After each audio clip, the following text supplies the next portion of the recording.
want to start by just acknowledging some dignitaries that are here. I want to start by acknowledging Tom Kleiner, a former town supervisor, and I will say he was a gentleman throughout the campaign, so welcome, Tom. Okay. We have Sheriff Lou Falco in the back of the room back there. We have former receiver of taxes Bob Simon.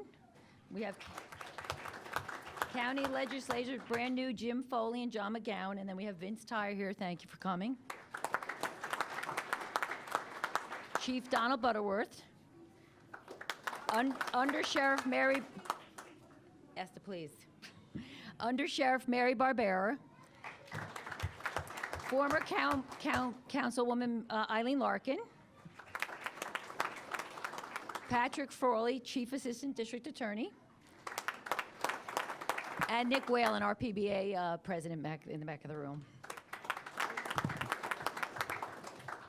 So I want to welcome everybody to the 2020 reorganization meeting of the town of Orangetown, a town rich in history, which is being made even more history tonight by swearing into the first woman town supervisor in the 221-year history of Rockland County.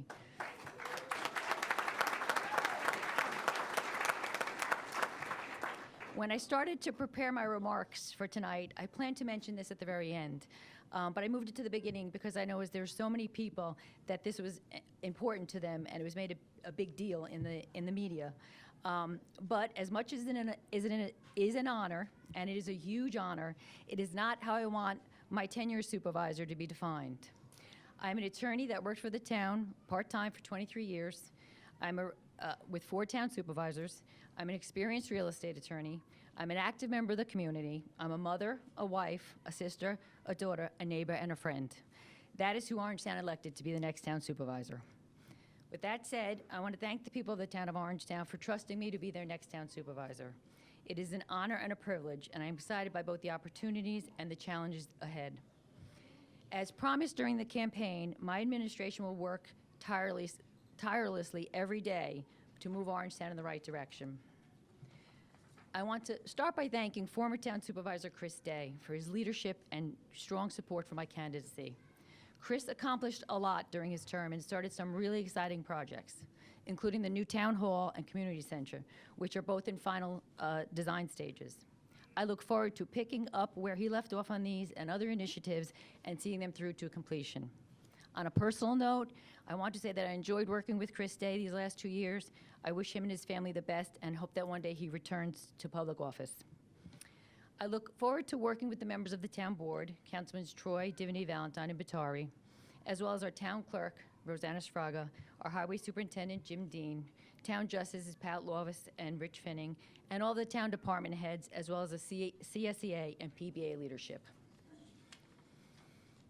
I will say there's one thing bittersweet about winning the election, is that I will miss working in the town attorney's office, an office which I've had the pleasure of working in for over 23 years with some of the most professional people that I've ever known, both support staff and attorneys. I want to thank Rob Magrino, Dennis Michaels, Denise Sullivan, Rick Picola, Barbara Gianta, Mary Ferrara, and Barbara Derdzinski for their friendship and unwavering support during the campaign. I also want to take this opportunity to congratulate Barbara Gianta on her move to the Rockland County District Attorney's Office. It is a loss for the town, but a gain for the people of Rockland, and to Barbara Derdzinski on her recent semi-retirement. We are fortunate to have a great team, a team that is dedicated to serving our community, and I look forward to working with them over the next 2 years. I also want to quickly thank my campaign team. Without their hard work and support, I would not have been successful this past November. I will always be grateful for their confidence in me, and just think we get to do it all over again in another year or so. And finally, I want to thank my family for their support and encouragement over the last 9 months. It was truly special that my 93-year-old father, a retired police officer and World War II veteran, and my 82-year-old mother, the strongest woman I know, were able to vote for me in November. Along with my sisters, Joanne Hodges and Marie Walmsley, and my sister-in-law, Josephine Patton, who were out there every day campaigning for me. My family gave me the strength I needed to go out, knock on doors, and stand at ShopRite, and attend lots of events around town. But I especially want to thank my husband, Larry, and our 2 children, Caitlin and Brendan. I could never have stepped forward and run for public office without your love and support. Thank you.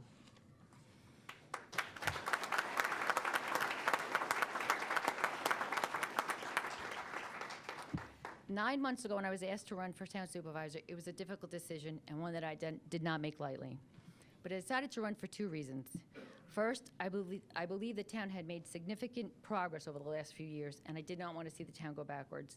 And second, I believe that my professional experience gave me something to offer. So as we embark on a new chapter in Orangetown, I will use this experience to focus our attention on the issues that matter most. Together with the town board, we will continue to protect taxpayers by budgeting responsibly. In the coming weeks, I'll be working with our department heads to evaluate the needs of each department and ensure that we continue to find savings and efficiencies while ensuring that we have personal resources necessary to best serve the town residents. In addition, we'll work with our state representatives to fight for mandate relief, additional AIM funding, and a change to the school aid formula, which has continually shortchanged our school districts, causing property taxes to rise.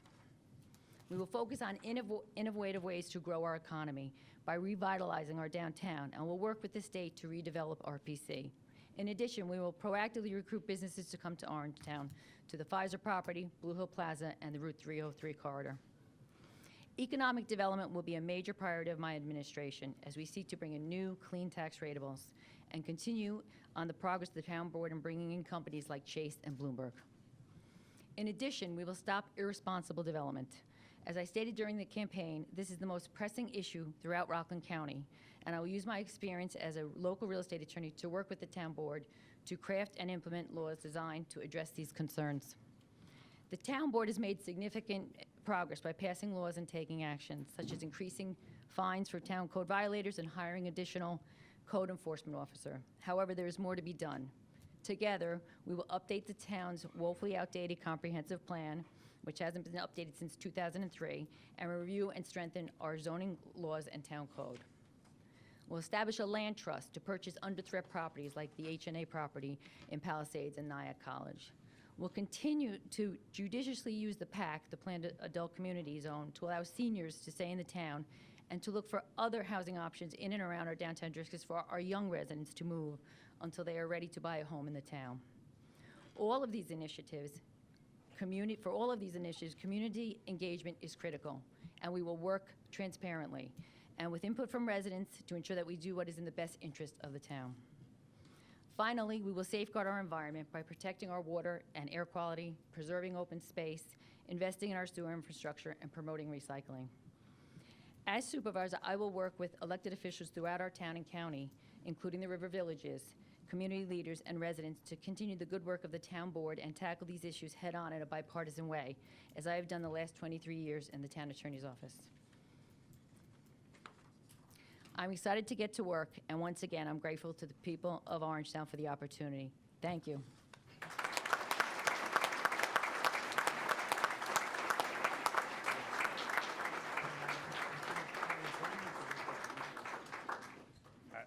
I'm just calling an audible really quickly. On behalf of your team, we wanted to do something to recognize the historical significance of your victory this past November. And so we put together a commemorative picture frame with the results of the election and some of the news articles. So we wanted to present that to you in honor of your victory. So congratulations. So we'll show